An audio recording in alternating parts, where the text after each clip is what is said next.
পোনপ্ৰথমে আপোনালোক সকলোকে নমস্কাৰ জনাইছোঁ আৰু মোৰ অন্য এটি মিনি ব্লগলৈ আপোনালোকক স্বাগতম জনাইছোঁ। আজি আমাৰ গাঁৱৰ ওচৰৰে টাউনত ধনচিৰিঘাটত জুবিনদাৰ আত্মাৰ চিৰশান্তিৰ বাবে এটা ৰেলী ৰখা হৈছিল, য'ত নেকি আমি শ্ৰদ্ধাঞ্জলি অৰ্পণ কৰিলোঁ তেওঁ, আৰু তেওঁৰ বাবে আমি সকলোৱে একগোট হৈ ৰেলী ষ্টাৰ্ট কৰিলোঁ আমাৰ ধনচিৰিঘাট টাউনৰ। চবৰে হাতে হাতে মোমবাতি লৈ তেওঁৰ আত্মাৰ চিৰশান্তিৰ বাবে আমি কামনা কৰি আছোঁ, আৰু আমি তেওঁৰ গানবোৰ যাতে অহা দিনবোৰতো আমি সদায় শুনিবলৈ পাওঁ।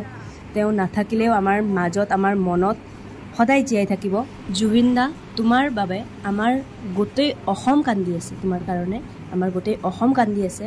তুমি য'তেই থাকা ভালে থাকা, আৰু আমাৰ মনৰ মাজত এনেকৈ জীয়াই থাকিবা সদায়। তুমি যেতিয়া ছিংগাপুৰ গৈছিলা, তুমি ইমান হাঁহিমুখে গৈছিলা লগ বন্ধুবিলাকৰ লগ হৈ, কিন্তু লগ বন্ধু যে তোমাৰ শত্ৰু হ'ব সেইটো তুমি ভাবিছিলানে? আৰু আমিও ভবা নাছিলোঁ তুমি ইমান হাঁহিমুখে ছিংগাপুৰ গৈছা, আহোঁতে এনেকৈ সকলোকে কন্দুৱাই আহিবা বুলি আমি অলপো ভবাই নাছিলোঁ। জুবিন দা, তোমাৰ অবিহনে আমাৰ অসমত বিহু আধৰুৱা, প্ৰগ্ৰাম আধৰুৱা, কোনো এটা প্ৰগ্ৰাম হয়, কলেজ ফেচেছ হয়, তোমাক মাতিলে তুমি আহি যোৱা। এতিয়া আমি বৰষুণত ভিজি ভিজি হ'লেও তুমি আহিবা বুলি আমি জানিলে আমি ঘৰত ৰৈ থাকিব নোৱাৰোঁ। আমি যোনটো প্ৰগ্ৰাম তুমি আহা, যোনটো কলেজ ফেচেছত তুমি আহা, যোনটো বিহু প্ৰগ্ৰামত তুমি আহা, আমি তাতে নোযোৱাকৈ থাকিব নোৱাৰোঁ। আৰু সকলোতকৈ ডাঙৰ কথাটো এইটো, জুবিন দা, তুমি আমাৰ মাজৰ পৰা ইমান সোনকালে নোহোৱা হ'বা, আমি এইটো কথা কোনেও কল্পনাও কৰিবও পৰা নাছিলোঁ। আমাৰ আৰু কিমান তোমাৰ মুখৰ পৰা গান শুনিব ইচ্ছা আছিল, তোমাৰ আৰু নতুন নতুন গানবোৰ আৰু ৰিলিজ হ'লে হয়।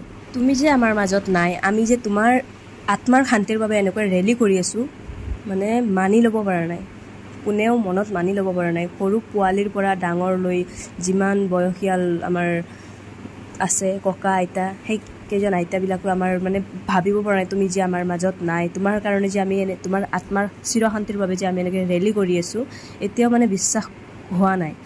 তুমি যাতে কোনোবাই আহি পেলাই এতিয়াও কৈ দিয়ে এইটো প্ৰেংক কৰি আছিল, বা মই জিন্দাই আছোঁ, মোৰ একো হোৱা নাই, এইবিলাক চব ধেমালি আছিল, হাঁহি ধেমালি কৰিছোঁ আমি বুলি এতিয়াও যেন আহি পেলাই তুমি কৈ দিয়া আমাৰ মাজত, আমি বিশ্বাস কৰি ল'ম। জুবিন দা, তোমাৰ বিষয়ে যিমান কণ সিমান কম হৈ পৰিব, মোৰ শব্দ নোহোৱা হৈ যাব তোমাৰ বিষয়ে ক'ব গ'লে।